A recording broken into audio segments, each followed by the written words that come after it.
Salut Orm, comment tu vas? Hello, ça va super et toi, comment tu vas? Moi ça va très bien, très très bien. Je suis super heureuse en tout cas d'être là avec toi, de partager cet épisode de podcast. Merci pour l'invitation, merci de me permettre d'échanger avec toi. Et ça va être un super épisode dont j'ai vraiment hâte de le tourner avec toi. Et toi, bah, dis-moi, comment ça va?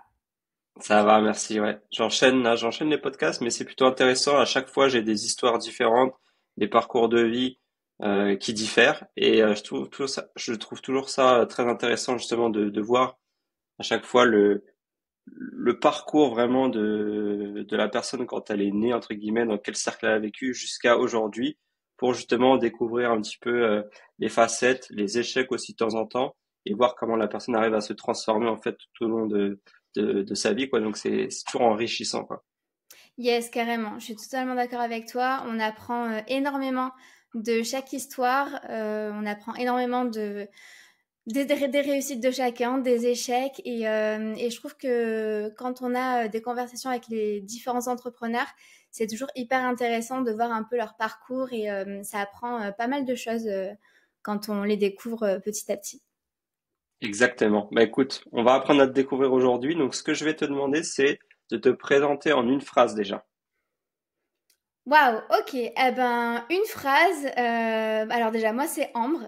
Je suis experte en stratégie entrepreneuriale et j'ai créé mon entreprise Bureau Trotteur il y a environ 3 ans et je suis la fondatrice du cercle B360 qui est un business club. Ok, très bien. Mais t'inquiète pas, on aura l'occasion d'en rediscuter juste après. Ça marche. Je démarre toujours les podcasts justement sur l'environnement de départ, justement, comme je t'ai dit. Et du coup, j'aimerais bien que tu me parles un petit peu de ton environnement du début. Donc, dans quel cadre tu as vécu et comment s'est déroulé un petit peu ton parcours scolaire.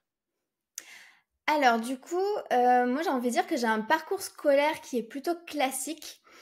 Mais finalement, quand on y réfléchit, c'est pas tant classique que ça. Tu vas vite comprendre. Donc en fait, j'ai suivi, bah, comme tout le monde, un cursus scolaire, on va dire normal, mais avec quand même quelques particularités. Donc moi, j'ai été en sport-études au collège.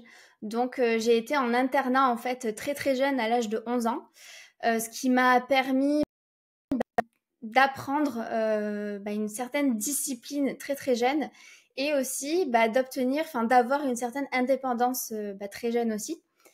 Et ensuite, j'ai suivi bah, les recommandations, on va dire, de mes parents, comme beaucoup de gens.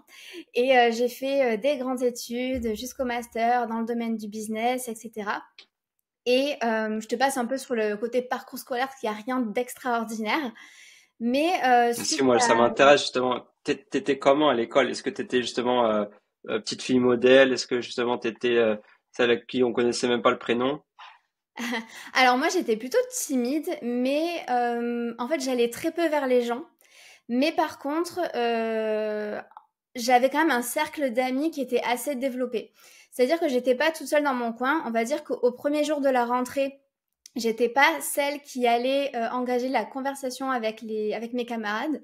Par contre, j'avais toujours des camarades qui venaient me parler. Et après, voilà, quand on vient me parler et qu'on engage la conversation avec moi, après, ça va. Enfin, voilà, j'ai quand même, j'arrive à échanger et je suis à l'aise au bout de 5-10 minutes. Mais c'est vrai que je suis pas, j'ai jamais été le genre de personne qui allait engager les conversations avec les autres.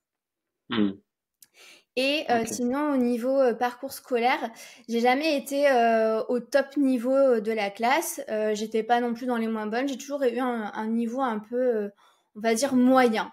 Voilà, j'avais la moyenne. J'étais dans la moyenne, on va dire.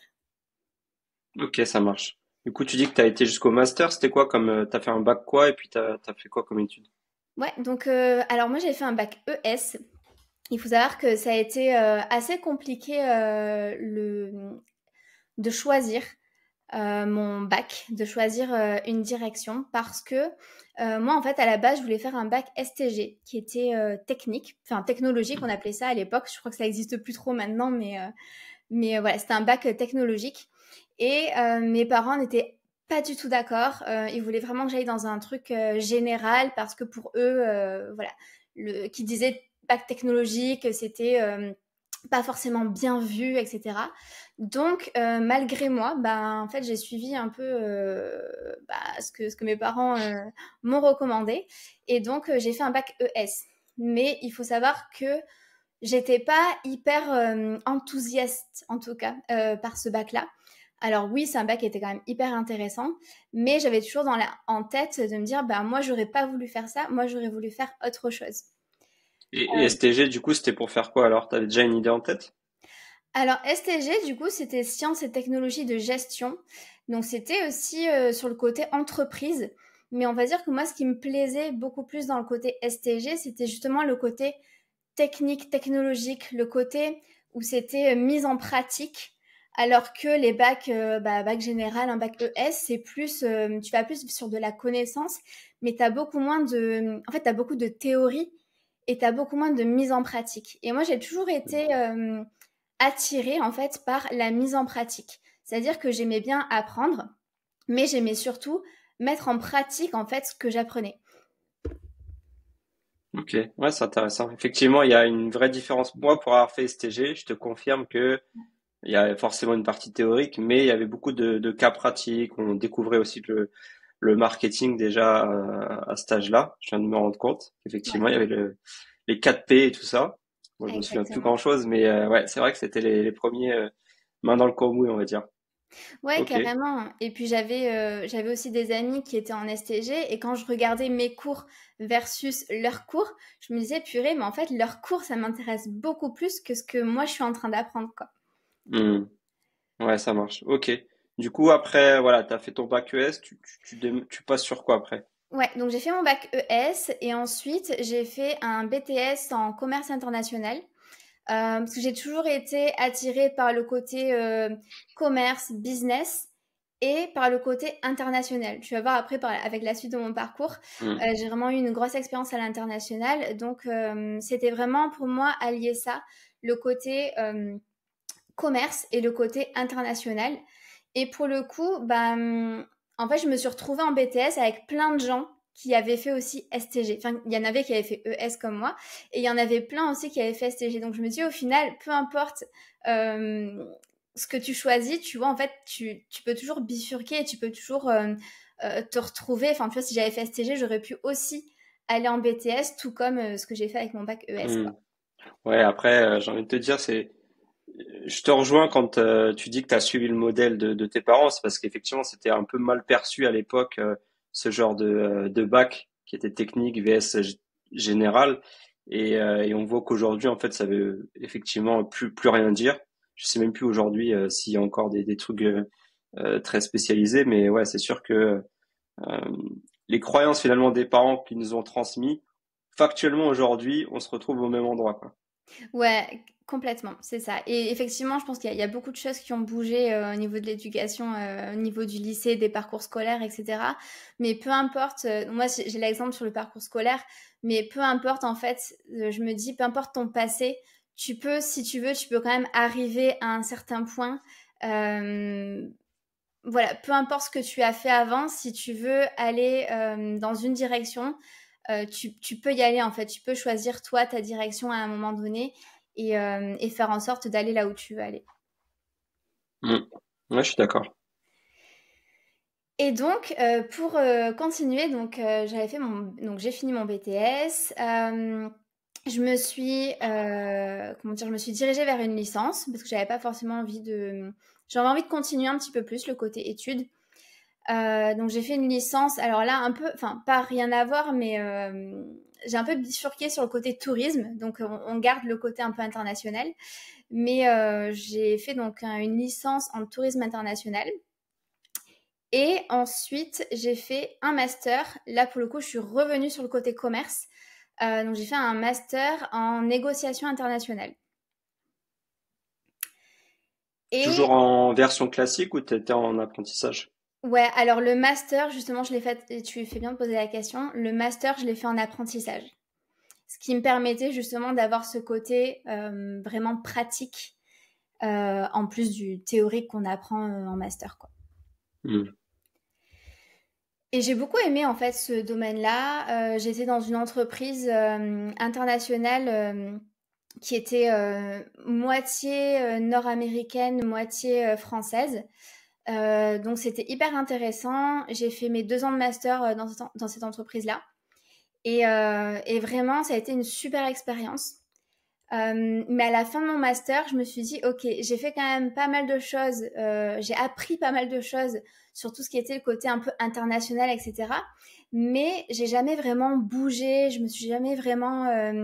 j'ai eu beaucoup de contacts avec l'international, de par le métier que j'avais choisi, de par l'expérience, de par l'expérience en apprentissage que j'ai eue dans cette entreprise. Mais moi-même, j'étais pas beaucoup partie à l'étranger. Et donc là, je me suis dit, bah ça y est, j'ai fini mes études. Et maintenant, ce que j'ai envie de faire, c'est de partir, c'est de vivre mon expérience à l'étranger. J'avais pas forcément envie, tu vois, de trouver un job tout de suite. Ok. Et donc, à partir de là, j'ai eu un petit peu la bougeotte. Je suis partie vivre finalement. Je suis restée plus de 3 ans en Argentine. Donc, j'ai pas mal bougé en Amérique du Sud. J'ai bossé du coup en Argentine. J'étais dans une entreprise qui faisait en fait, c'était une agence de séjour linguistique. Donc, j'ai bossé là-bas. J'y suis restée un peu plus de 3 ans. J'ai beaucoup aimé cette expérience-là. Et ensuite, je suis partie quelques mois en Australie, j'ai fait des voyages un petit peu partout en Europe, bref, j'ai pas mal bougé. Et puis, il arrive le jour où voilà, je suis rentrée en France. Et là, je me suis dit, Ambre, il faut que tu trouves un boulot. C'était en Et quelle année ça du coup? ça, c'était en 2000... attends, là. Non, c'était en 2016. Ok. Ouais.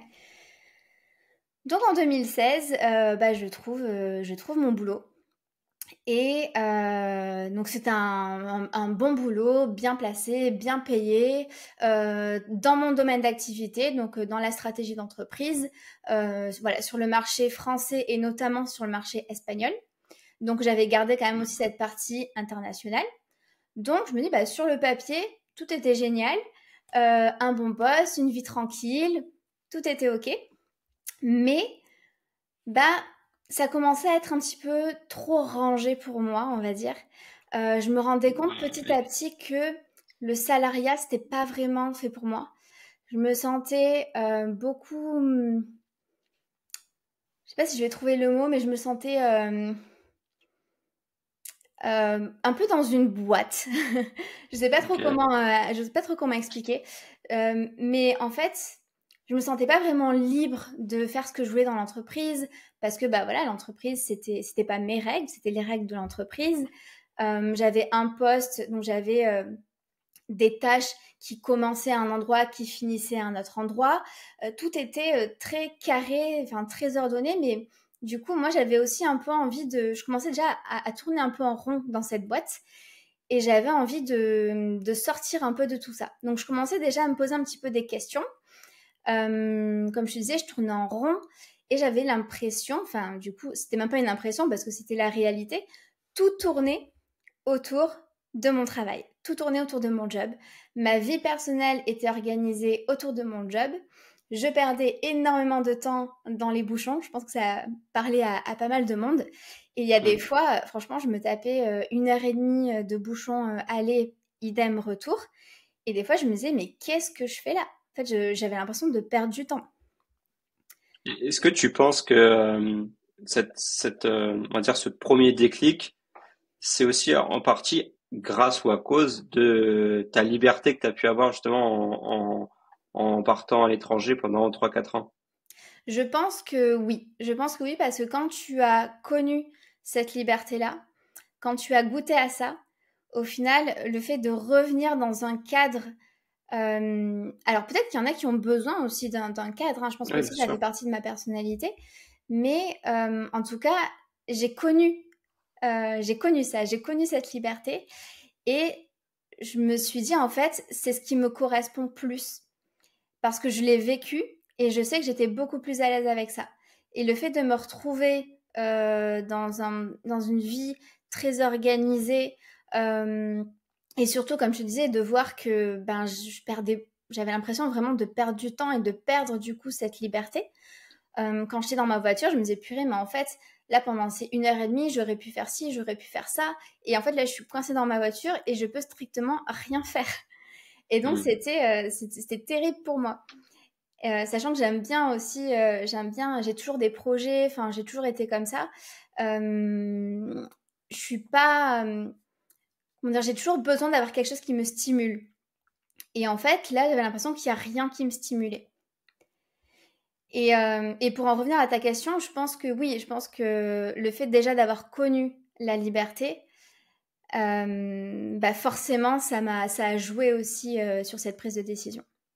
Yes. Donc vas-y, raconte un petit peu la suite, comment ça s'est passé à partir du moment où tu te dis merde, je me sens pas forcément à ma place, faut Ouais, que je alors change. c'est ça. Alors du coup, j'ai commencé, bah, dans la voiture, je me suis dit qu'est-ce que je peux faire du coup pour optimiser ce temps que je suis en train de perdre en voiture. Et donc j'ai commencé à écouter des podcasts. J'ai commencé, j'adore le format podcast. J'ai Bien. commencé à écouter aussi des livres audio. Toujours sur le business, parce que ouais, ça m'a toujours passionnée et c'est un domaine que j'aime beaucoup. Et je me suis dit, bah, pourquoi pas, du coup, optimiser mon temps que je passe dans les bouchons. Et au lieu de le perdre, bah, je vais essayer d'en faire quelque chose de bénéfique en tout cas. Et donc, j'ai commencé à écouter un peu des podcasts par-ci par-là. Puis, je suis tombée T'as sur des des noms en podcasts. tête qui te reviennent? Ouais. Oui, alors attends, je crois que c'était le tout premier. Je crois que c'était Un jour un entrepreneur, ça s'appelait. Ok. Je sais pas si ça te parle. Je crois que c'est le tout premier podcast. J'avais écrit dans Spotify podcast entrepreneuriat ou podcast business. Et je crois que c'est le tout premier qui était apparu. Et j'avais cliqué dessus. Et en fait, c'était des entrepreneurs qui racontaient un peu comment on est en train de faire là. En fait, ils racontaient leur parcours. Et comment ils s'étaient lancés dans l'entrepreneuriat, etc. Et je trouvais que c'était un épisode enfin un podcast hyper intéressant où pareil on découvrait, déjà je découvrais plein d'aspects de l'entrepreneuriat que je connaissais pas, notamment l'entrepreneuriat en ligne, parce que Mm. moi il faut savoir que dans tout mon parcours business et dans toutes les entreprises, enfin les 2 entreprises dans lesquelles j'ai bossé, c'était pas des business en ligne. Alors bien évidemment, il y avait des sites internet, etc. Mais c'était beaucoup des produits physiques. Et là, en fait, je touchais aussi un autre domaine d'activité qui était tout ce qui était prestataire de services, etc. Et ça m'a vraiment ouvert les yeux sur le champ des possibles, de tout ce qui était possible de faire, en fait, quand on avait une expertise et de dire, en fait, je peux lancer mon activité en ligne sans forcément avoir un local à moi, sans forcément investir tu vois, dans des bureaux, etc. Je peux, moi, tout seul, commencer à lancer mon activité avec mon ordinateur. Mm. Et du coup, je me suis dit, allez, je vais me lancer dans l'affiliation. Ne me demande pas pourquoi. J'avais écouté un podcast, voilà, une fille qui racontait un peu son expérience avec l'affiliation et tout. Je me suis dit, je vais essayer, je vais tenter. Et donc, je suis commencé à ouvrir mon ordinateur, à bidouiller un petit peu. J'ai pris une formation sur l'affiliation, etc. Et donc, j'ai commencé à faire de l'affiliation, mais vraiment, je gagnais mes premiers euros sur Internet, mais c'était pas grand-chose, tu vois. Mais voilà, C'était quoi, genre les premiers sous pour de la vente de quoi, par exemple? ouais, alors c'était la vente de plats. Alors moi, je sais pas si je peux citer ou pas. Ce qui était un peu System.io. Pour des En fait, plateformes, ouais.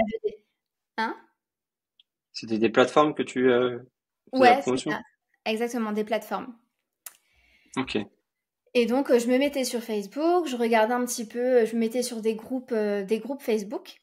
Et je voyais les gens qui demandaient un peu, j'aurais besoin de tel logiciel, je me lance dans l'entrepreneuriat, blablabla. Et moi, j'allais les contacter et puis je leur filais le lien d'affiliation, voilà, en leur commentant un petit peu tous les bénéfices Mm. de la plateforme, tout ça. Ça Et me... juste pour terminer là-dessus, parce que moi ça m'intéresse aussi, c'est Ouais. qu'est-ce que ça t'a procuré quand justement t'as fait, même si c'est pas beaucoup, mais quand t'as réussi à faire justement ces premières ventes et de voir que c'était possible finalement de faire de l'argent autrement que dans sa vie de salarié, quoi. C'était une grande satisfaction pour être honnête. Même si, voilà, on parle encore, c'était pas des gros budgets, hein, c'était vraiment les tout premiers euros. Mais c'était vraiment une grosse satisfaction parce que je me disais, ok, en fait, c'est possible. Alors, effectivement, c'est peut-être pas, je me suis pas hyper épanouie dans l'affiliation, hein, qu'on soit honnête. Parce que c'était vraiment, je balançais un peu le lien comme ça, enfin, et c'était énormément de travail. Mais en tout cas, ça m'a permis de mettre un pied dans l'entrepreneuriat. Et comme tu l'as dit très justement, ça permet de voir que c'est possible. Et parce que jusqu'à maintenant, enfin jusqu'à cette époque-là, je pensais pas que c'était possible. Et donc là, je me dis, ok, en fait, il y a des choses qui existent, il y a des choses à aller tester qui peuvent plus me plaire que l'affiliation. Mais il y a un grand champ des possibles qui s'ouvre à moi. Et ouais, et la satisfaction. Enfin, pour répondre à ta question, c'est de dire ouais, c'est génial. J'ai fait moi toute seule mes premiers euros sur Internet. Ok, trop bien. Donc du coup, voilà, ça s'est fait un peu comme ça.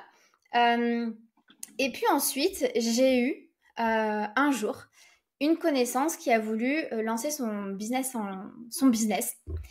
Et elle était vraiment complètement perdue. Et elle me demandait parfois des petits conseils parce qu'elle n'avait pas du tout étudié, on va dire, le domaine commercial, le domaine business, etc.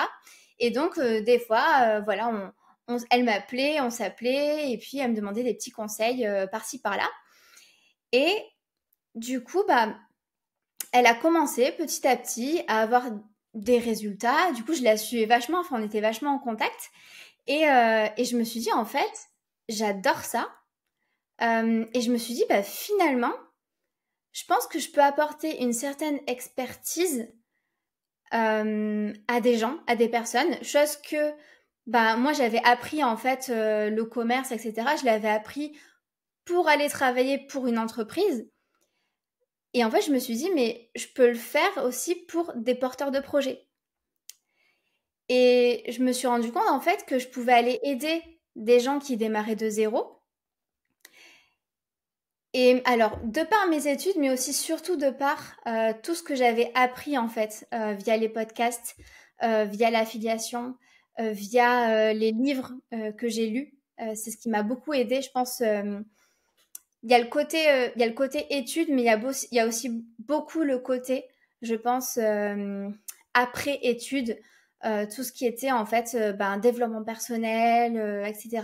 Je pense que c'est beaucoup ça aussi qui m'a donné cette expertise-là.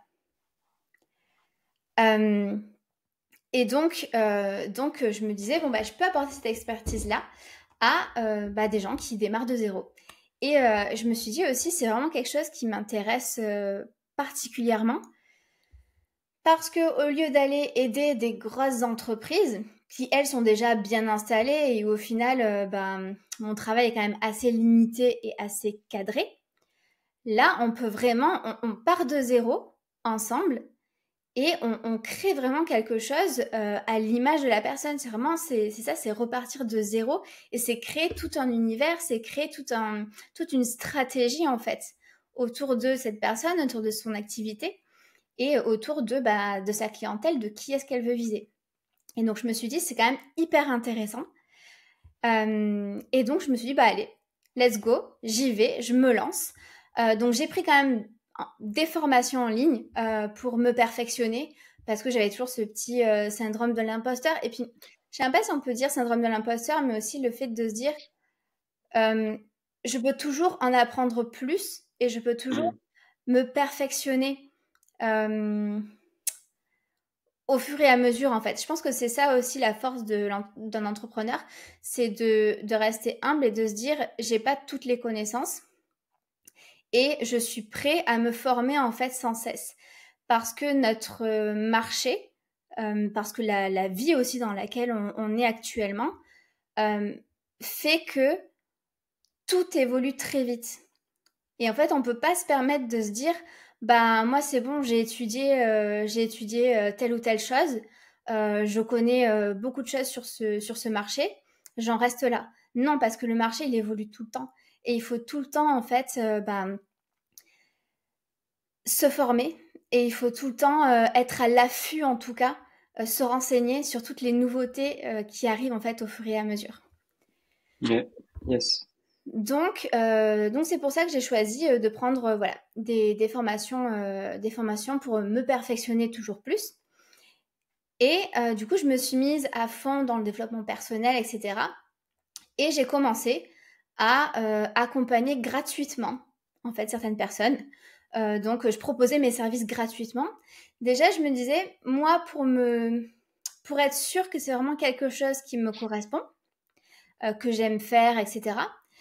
Pour être sûre aussi que qu'avec mon expertise, je peux arriver à certains résultats avant de monétiser, on va dire, mes services. Hmm. Ouais. Tu faisais ça en parallèle de ton taf ou t'avais vraiment quitté ton taf et tu faisais ça à 100%? Non, je faisais ça en parallèle. Donc ça a Ok. été une période très très intense, pour être honnête avec toi. Euh, C'était vraiment très très intense. Je passais beaucoup mes week-ends en fait sur ce projet-là. Mes heures de pause, de déjeuner, on va dire, je l'ai passé avec mon ordinateur à bosser. Donc c'est vrai que c'était quand même hyper intense, mais pour le coup, je l'ai pas mal vécu parce que c'était tellement quelque chose qui me plaisait que j'avais pas l'impression que c'était une contrainte en fait. Hmm.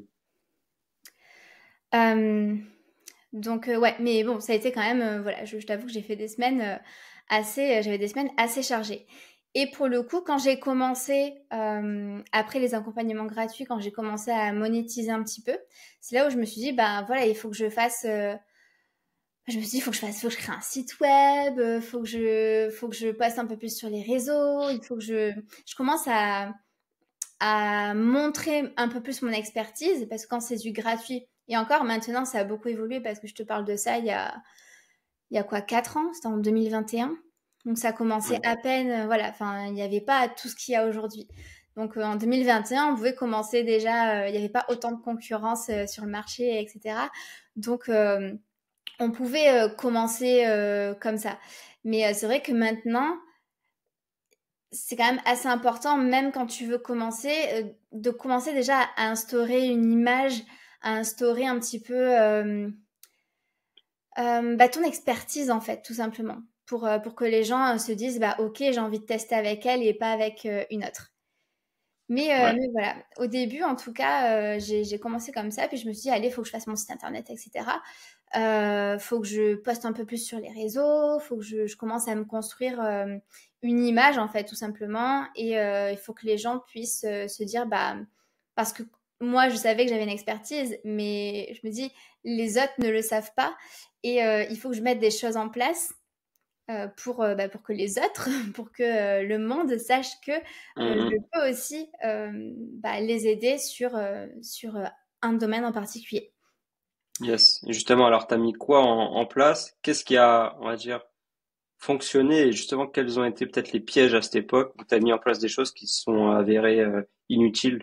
Je pense au site internet parce que certains critiquent les sites internet. Donc, vu que tu l'as mentionné plusieurs fois, est-ce que le fait d'avoir créé un site internet t'a aidé à ce moment-là à être plus visible et à avoir des clients? Alors, pas du tout. Mes clients sont absolument pas venus de par mon site internet, dès le début en tout cas. Parce qu'il faut savoir aussi que j'avais donc fait mon site internet toute seule. Donc pas forcément référencé SEO, enfin voilà, plein de petites erreurs de débutants, on va dire. Mais ça me confortait dans l'idée, et d'ailleurs je vois beaucoup ça, et je dis pas que c'est une erreur, mais en tout cas on passe beaucoup de temps à peaufiner certaines choses qui nous rapportent pas forcément de résultats, mais ça nous conforte en fait dans l'idée de se dire, bah je fais un site web parce que un site web c'est professionnel, etc., etc. Et je vois beaucoup de gens qui, d'ailleurs, je pense à quelqu'un que je suis en train d'accompagner, qui se met beaucoup en tête le fait de finaliser son site web Avant de se lancer. Ouais. avant de se lancer. Et je me dis non, mais en fait, tu peux te lancer tout de suite. Et c'est justement ce qu'on a travaillé ensemble. Et ce qu'elle a compris ensuite, enfin par la suite, mais c'est dire, tu peux commencer déjà sans avoir de site web. Et il y a des fois, on se met des blocages. Alors, je sais pas si c'est un blocage, je sais pas si c'est procrastiner ou si c'est juste d'essayer de se conforter soi-même en se disant j'essaie de tout mettre en place avant de vraiment me lancer, mais au final ça revient quand même à procrastiner parce qu'on Bien va sûr, toujours et même s'il y a de la peur, oui, c'est clair. exactement. Et tu vois, on se dit toujours, quand j'aurai fini mon site web, je me lancerai. Quand j'aurai 1000 followers sur Instagram, je me lancerai. Quand j'aurai, je sais pas, X, enfin, telle ou telle chose, je me lancerai. Mais en fait, non, il n'y a rien qui t'empêche de te lancer là maintenant tout de suite. C'est toi, toi-même qui te dis, quand j'aurai le site internet, je me lancerai. Mais rien ne t'empêche de te lancer sans site internet. Yes, je suis d'accord. Donc, je Du pense coup, que toi, ça, c'est... tu les as eu Pardon. comment, toi, tes premiers clients, là? Ouais. Mes premiers clients, alors du coup le bouche à oreille de par la personne que j'avais accompagnée en premier, une connaissance, celle dont je t'ai parlé qui m'a qui m'a justement permis de prendre conscience de tout ça. Il y a eu un petit peu de bouche à oreille et ensuite ça a été surtout la prospection. Ok. Et Ah, ça, intéressant. ouais, et ça, j'ai envie de te dire, enfin, on parlait des erreurs, donc j'ai fait l'erreur du site web. Et la deuxième erreur que j'ai faite, c'est de me dire, je poste sur les réseaux tous les jours, tous les jours, tous les jours, et j'attends que les gens viennent à moi. La magie de la création de contenu, de manière générale, quoi. Mm. Exactement. Et en fait, je me suis rendu compte, mais assez longtemps après, hein, je t'avoue que j'ai perdu pas mal de temps à juste créer du contenu. Et en fait, je me suis rendu compte que créer du contenu, c'est génial, c'est super. Mais en fait, c'est un ingrédient de plus que tu vas mettre dans toute ta stratégie. C'est pas ce qui va te permettre, en tout cas, d'attirer, enfin, comment dire, de trouver des clients par magie. Mm. Et ça, c'est vrai que ça a été, je pense, bien plus que le site internet, ça a été une des plus grosses erreurs de me dire, je poste tous les jours, tous les jours, tous les jours. Et au final, de me dire, mais je comprends pas. J'ai pas beaucoup d'interactions. J'ai pas de clients, j'ai personne qui vient à moi et je comprends pas parce que je suis hyper active. Mais en fait, j'étais pas active de la bonne manière. Ok. Euh, et donc, justement, être active de la bonne manière, en tout cas pour moi, ce qui a fonctionné dans un premier temps, ça a été vraiment d'aller engager des conversations. Je dirais même pas la prospection. Enfin, en fait, si, c'est C'est clairement une une forme de prospection. prospection, oui. Mm. Exactement, c'est une forme de prospection, mais c'est pas la prospection agressive, on va dire. Enfin, je dis agressive, mais j'aime pas trop. Enfin, des fois, tu peux être direct sans être agressif.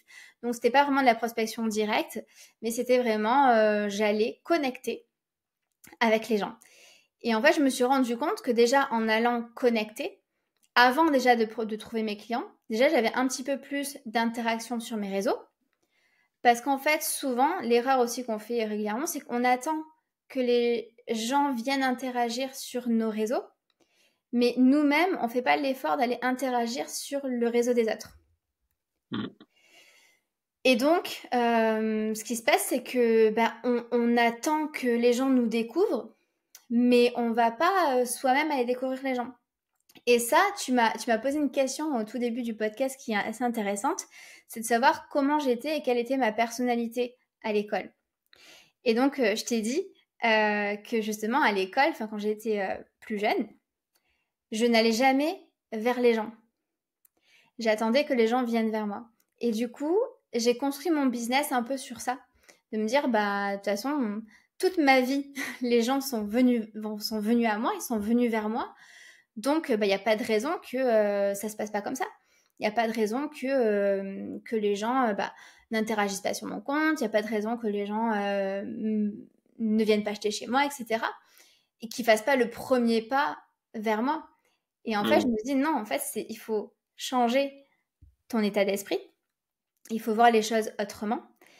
Et en fait, là, c'est toi la chef d'entreprise et c'est à toi d'aller connecter avec les gens et c'est à toi d'aller faire le premier pas. Et ça a été une grosse sortie de zone de confort. Trop bien. Tu t'en es rendu compte du coup au bout de combien de temps? Je pense, au bout d'une bonne année peut-être. J'ai mis énormément de temps à m'en rendre compte. Et c'est toi qui as eu cette prise de conscience ou c'est à travers des échanges avec d'autres personnes, à travers une formation, un accompagnement? C'est à travers effectivement une formation, à travers des podcasts voilà, que j'écoutais, que j'écoute énormément encore et toujours. Et, et c'est ça en fait. Alors j'ai pas, je me souviens plus quand est-ce que j'ai eu ce déclic, mais si je crois que non, je crois que je suis tombée sur un freebie, enfin un lead magnet, un cadeau gratuit d'une grosse influenceuse graphiste, je crois, qui s'est spécialisée sur justement créer ta communauté sur les réseaux sociaux, etc. Et j'avais téléchargé, elle parlait de routine Instagram, chose que je n'avais jamais entendu vraiment parler. Je me suis dit, c'est quoi ce truc de routine Instagram? Et en fait, par curiosité, je suis allée télécharger son lead magnet. Et donc, il faut savoir qu'elle avait, je sais plus combien de... Genre, je sais pas, 15, 20 000 followers, un truc dans le genre. Et en fait, elle expliquait que tous les jours, elle mettait en place sa routine Instagram et que c'était son non négociable. Et que tous les jours, en fait, je me dis, ces 20 000 followers, elle est allée les travailler, quoi. Enfin, tu vois, ils sont pas tombés du ciel. Donc c'est ce que tu as essayé de reproduire, quoi. Donc, c'est ce que j'ai essayé de reproduire. Pour être honnête, je me suis pas dit, je vais le faire tous les jours. Parce que à ce moment-là, j'étais encore en CDI et que j'avais d'autres choses à faire aussi. Mais en tout cas, c'est ce qui m'a fait prendre conscience de me dire, il faut aussi que je fasse le premier pas. Parce qu'il y a une chose aussi à prendre en compte, c'est que, donc effectivement, cette fille dont je suis en train de te parler, qui faisait sa routine Instagram, elle expliquait comment obtenir des followers. Donc, c'est super d'obtenir des followers. Mais, encore une fois, c'est qu'une étape parce que il faut obtenir des followers qui sont qualifiés. Et là, c'est encore un autre step, c'est encore une autre routine à mettre en place et c'est encore d'autres stratégies à mettre en place. Mais on va dire que c'est ce qui m'a fait prendre conscience que il fallait pas que j'attende que ça tombe du ciel et que il fallait que je fasse le premier pas. Mais encore une fois, voilà, je veux vraiment mettre l'accent sur le fait que avoir des followers et avoir des followers qualifiés et avoir des clients, c'est trois choses différentes. Ça, je suis totalement d'accord avec toi. Voilà. Et Ok. je sais qu'au début, il y en a beaucoup qui pensent que ce qui est important, c'est le nombre de followers. Et je l'ai pensé moi aussi, hein, pour être honnête. Et en fait, je me rends compte que pas du tout.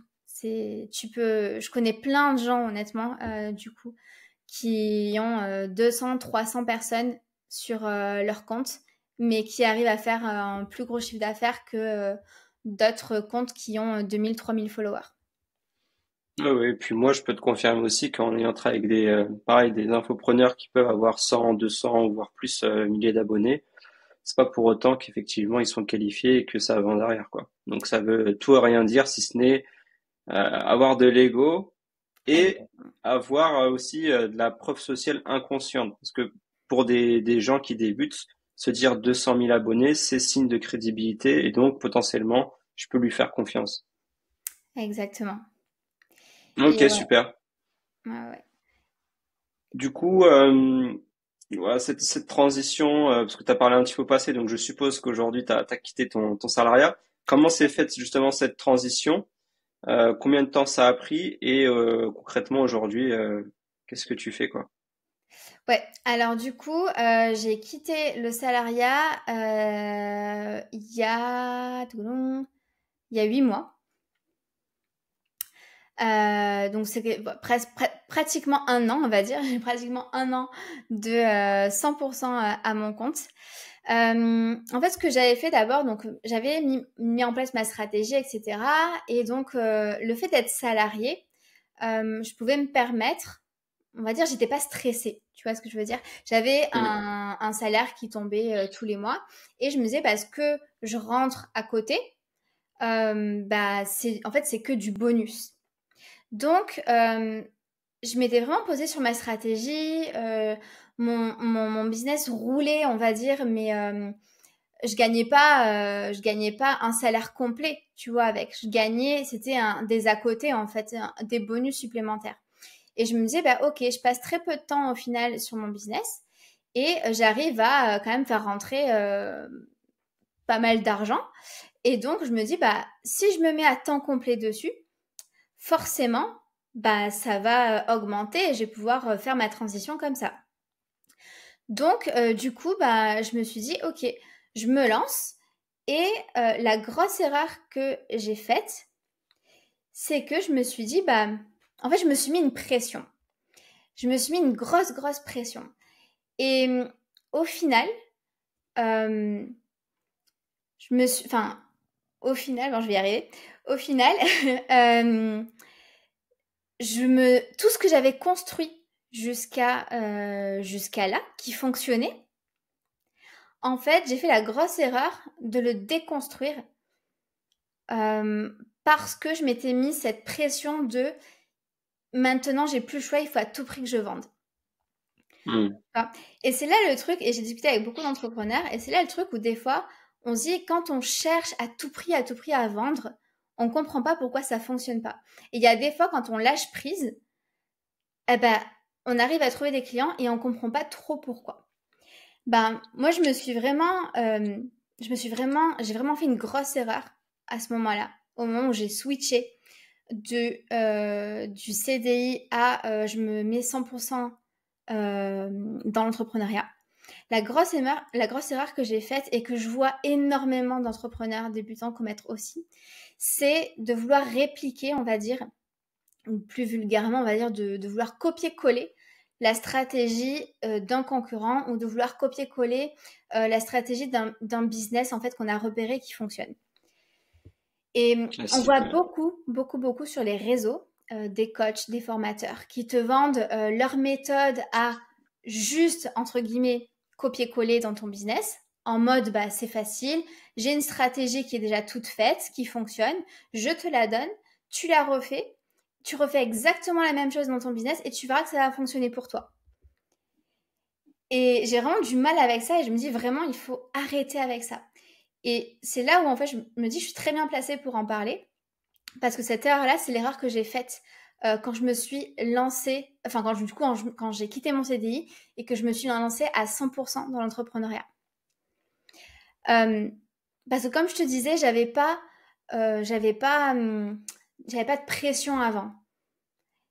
Et du coup, le fait de basculer du côté, je me lance 100% en entrepreneuriat et que je vende et Oui, il que n'y a plus de filet de sécurité, ouais. ouais, exactement. Et surtout qu'en plus, enfin, ce petit détail, mais qui est quand même très important, c'est que j'ai démissionné. Donc du Pas coup, de chômage. ah, voilà, exactement, j'avais pas de chômage. T'as tout compris. Donc du coup, c'est là où j'avais cette pression, tu vois. Et du coup, je me suis dit, bah, au lieu, en fait, tout bêtement, je me dis, au lieu de continuer dans la stratégie que j'avais mis en place et qui fonctionnait, et de juste accentuer cette stratégie, bah, j'ai commencé à faire appel à une agence de communication qui promettait une méthode infaillible pour obtenir X euros enfin, de chiffre d'affaires par mois. Et en fait, sans m'en rendre compte, j'ai mis complètement de côté tout ce que j'avais mis en place pour me consacrer à la stratégie copier-coller que me proposait cette agence. Et les résultats, alors déjà, ça n'a pas du tout fonctionné pour moi, alors que je mettais tout en place, vraiment, tout ce qu'il disait, enfin, j'étais hyper assidue. Mais j'étais aussi complètement épuisée. Et surtout, au bout d'un certain temps, j'avais plus du tout envie en fait de passer à l'action. Je traînais à faire les choses, ma motivation elle était clairement au plus bas. Et un jour, je me suis dit, mais Ambre, qu'est-ce qui se passe? Et je me suis dit, bah attends, là, stop, j'arrête tout, j'arrête mon business, je pars quelques jours, quelques temps. Je suis partie 3 semaines. Pendant 3 semaines, je me suis mis le cerveau en off par rapport à mon business. Et quand je suis revenue au bout de ces 3 semaines, j'ai fait un gros travail d'introspection.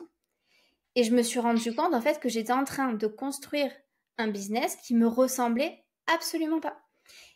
Avec des stratégies avec lesquelles j'étais pas du tout à l'aise. Et c'était un truc hyper agressif, alors que dans la vie, moi, je suis tout le contraire de ça. Et surtout, j'étais en train vraiment d'aller à l'encontre de mes valeurs. Ça t'a coûté combien si tu peux partager Alors, l'erreur? ouais, plus de 3 000 euros. Ok. Voilà. Mais ça reste quand même une somme. Bah, ça reste une somme. Exactement. Donc ouais, et je me suis dit, ça va plus. Et il faut vraiment que je réfléchisse et que je me recentre, en fait, sur moi. Et en fait, je me disais aussi, c'est pour ça que j'arrive plus à passer à l'action. C'est parce que je me reconnaissais en rien dans cette stratégie. Et attention, encore une fois, ça veut pas dire que la stratégie était mauvaise. Mais c'était pas une stratégie qui était faite pour moi. Et Ouais, c'était t'es pas pas une écologique, ouais. Exactement. Et c'était pas une stratégie qui était faite pour mon business. Et c'était pas non plus une stratégie qui était faite pour ma clientèle cible. Donc, ce que j'ai envie vraiment que tout le monde retienne avec cette erreur, c'est de bien réfléchir, en fait, avant de mettre en place une stratégie. Que ce soit une stratégie business, une stratégie de communication, une stratégie marketing en place. C'est vraiment de se demander, demande-toi, est-ce que la stratégie me correspond? Est-ce que je suis à l'aise avec cette stratégie pour tenir sur le long terme? Parce qu'au début, tu vas faire les choses, mais après, tu vas t'épuiser si ça ne te correspond pas. Et est-ce que la stratégie correspond à mon business? Et est-ce qu'elle correspond à ma clientèle cible? Parce il y a des centaines et des milliers de stratégies différentes qui existent et qui fonctionnent. Donc, la personne qui va avoir une stratégie qui fonctionne, elle va te dire, bah, prends ma stratégie parce qu'elle fonctionne, mais elle fonctionne pour cette personne-là, elle fonctionne pour sa clientèle à lui, elle fonctionne pour son type de business à lui. Et ça va pas forcément fonctionner pour toi non plus. Ouais. Et Bah là, on peut faire juste l'aparté sur effectivement la mode des challenges en ce moment. Tout le monde fait des challenges pour justement vendre leurs offres, mais j'en vois plein qui se cassent la gueule parce qu'elles n'ont pas ni le système, ni les équipes derrière, ni l'offre adéquate, et ça correspond pas du tout à leur audience. Et du coup, bah, ils perdent de l'argent et du temps et de l'épuisement à faire ce genre de choses, quoi. exactement, mais je te rejoins à 100% dessus. Et ça, je trouve que c'est vraiment l'erreur à ne pas commettre. Et la chose vraiment que j'ai envie que les gens retiennent avec ce podcast, c'est qu'il y a personne qui doit t'imposer une stratégie. Si tu vois un coach, si tu vois un prestataire de service, quelqu'un qui veut t'imposer sa stratégie, bah fuis en fait. Je dis pas que tu ne peux pas copier-coller certaines choses. Je dis pas que tu peux pas reprendre euh, un, un système, mais encore une fois, il va falloir toujours l'adapter. Tu peux pas le copier-coller comme ça. Il va Mhm. toujours falloir l'adapter et comprendre comment est-ce que toi tu peux l'adapter à ton business, à ta cible, à ton univers, à ta personnalité. Et, euh, et voilà, et c'est vraiment, s'il y a une chose à retenir de ce podcast, je pense que c'est vraiment ça, quoi. Ouais, non, mais je te rejoins complètement et c'est pareil dans mon cas en tant que du coup marketeur, j'aime pas, je ne duplique pas des stratégies d'un client à un autre parce que je sais qu'effectivement en fonction de la niche, de l'offre, du business et de l'audience en face, tu peux pas faire pareil. Donc tu es obligé de personnaliser dans tous les cas. Exactement. Exactement. Et c'est là, en fait, que un bon coach, un bon marketeur, un bon prestataire de service va faire du bon travail. C'est qu'il va d'abord te demander, il va te poser des questions, il va analyser ce que tu fais. Il va analyser qui tu es. Il va analyser qui est ta cible, en fait, qui tu vises, qui est ton client. Et il va te faire une stratégie en fonction de ça. Yes, trop bien. Bah merci en tout cas pour ces tips. Toi concrètement aujourd'hui tu fais quoi? Tu vends quoi et tu t'adresses à qui du coup? Ouais, donc moi du coup je m'adresse aux femmes entrepreneuses débutantes, donc soit qui ont lancé leur activité, soit soit qui ont lancé leur activité mais qui n'ont pas encore de chiffre d'affaires régulier, soit qui sont en train de lancer leur activité. Et donc ce que je propose, c'est donc j'ai mon entreprise Bureau Trotteur avec laquelle je fais des coachings individuels, et j'ai donc mon business club. Et les deux, que ce soit en coaching ou que ce soit avec le business club, mon but, c'est vraiment de permettre aux entrepreneuses, donc comme je te disais, soit qui sont en train de se lancer, soit qui se sont lancées mais qui n'ont pas encore de chiffre d'affaires de manière régulière, à mettre en place un plan d'action efficace de A à Z, à gagner confiance en elles, à oser passer à l'action, pour leur permettre d'arrêter de stagner, de trouver des clients et surtout, on en a parlé, pour leur permettre de vivre d'un business qui leur ressemble. Voilà, je pense que vous comprenez maintenant pourquoi je tiens vraiment à ce dernier point. Je fais pas du tout de stratégie copier-coller. Voilà, je suis vraiment contre cette idée-là. Donc c'est vraiment, on parle de ton business, on voit là où tu veux aller, qui tu es, ce que tu veux faire, et on définit vraiment toute une stratégie par rapport à ça, ensemble. Ok, trop bien. Et du coup, alors pour la vente, tu utilises la prospection principalement ou tu as d'autres choses mises en place aujourd'hui qui te permettent d'obtenir des clients? Alors, il y a toujours le côté prospection que je garde.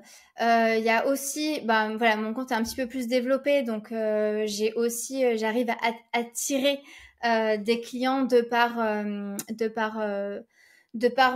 mes réseaux sociaux. Ça peut être LinkedIn, on n'en a pas parlé, mais je suis aussi sur LinkedIn et ça fonctionne plutôt bien aussi. Très récemment d'ailleurs, c'est assez récent pour moi LinkedIn. Mais je découvre aussi le potentiel de ce réseau qui est hyper intéressant. Et voilà, et Instagram. Et j'ai aussi mon podcast qui commence à bien décoller. Donc je suis de plus en plus régulière, enfin depuis le mois de septembre. Je suis très régulière sur les épisodes de podcast, et c'est vrai que ça amène quand même une certaine audience qui est enfin c'est hyper intéressant. Et donc là, principalement, ce sont mes canaux d'acquisition. Et je suis en train de travailler sur une stratégie qui pourrait me permettre de baisser un petit peu l'intensité de la prospection que je fais pour pouvoir me libérer du temps pour d'autres choses. Ouais. Ouais, parce que pour l'instant, finalement, ton tunnel, il est un petit peu manuel. Et l'idée, ce serait justement de pouvoir, entre guillemets, l'automatiser pour te consacrer à d'autres choses et peut-être d'autres tâches plus essentielles, quoi. Exactement.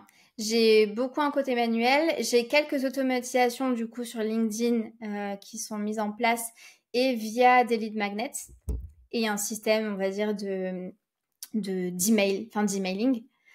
Mais sinon, à part ça, pour l'instant, c'est effectivement c'est pas mal de manuel. Et là, je suis en train de travailler sur quelque chose qui sera un petit peu plus automatisé. Mais je trouve ça hyper important. En tout cas, enfin moi, je le vois comme ça, hein. Je trouve ça hyper important de tester le côté manuel parce que euh, tu peux voir déjà si ton produit, si ton offre, si tout ça, ça fonctionne avant de te lancer dans l'automatisation. Parce que automatiser un business, c'est bien, mais je trouve que si tu le fais trop tôt, dès le début, tu risques de passer beaucoup de temps à automatiser quelque chose qui, au final, va falloir modifier ou Optimiser changer à chaque certaines fois, ouais. choses. Mm. Exactement. Donc, je pense que c'est Ah ouais, je bien suis d'accord. d'abord de tester le manuel et ensuite d'automatiser. Ça marche. Super, Rome. Du coup, si on doit faire un mini bilan là de ces 3 ans, qu'est-ce que tu retiens? Est-ce que tu es contente? Est-ce que tu es fière de toi? Est-ce que tu dirais du coup à la Ambre du collège ou du lycée? Alors oui, je suis super fière de moi, pour être honnête. Et je te le dis, et ça a pas été toujours facile à dire parce que j'ai toujours vécu dans un environnement où quand on commençait à comment dire, à se dire des choses positives sur soi, à le partager aux autres, etc., c'était vite vu comme quelqu'un qui se lançait des fleurs ou quelqu'un qui était un peu prétentieux. Mais finalement, voilà, je trouve que c'est quand même aussi important de dire que on est fier du parcours qu'on a fait. Donc je le dis aujourd'hui, je suis fière du parcours que j'ai fait. Et du coup, ce que je dirais à la Ambre d'il y a 3 ans, c'est ne lâche rien. Des erreurs, t'en feras, c'est clair. Et j'en ferai encore, hein, certainement. Mais on apprend de ces erreurs. Faut pas voir les erreurs comme des échecs. On parle souvent d'échecs. Moi, je trouve qu'il n'y a pas d'échec. L'échec, c'est un état d'esprit. Et quand tu as cet état d'esprit de dire l'échec n'existe pas, c'est que des leçons, c'est que des apprentissages. Et je rebondis à chaque fois et de toute façon, je vais trouver des solutions. Et de se dire, passe à l'action, tout est possible et tu y arriveras. Top. Et je Écoute, finirai sur franchement, ça. bravo. Ouais, bravo.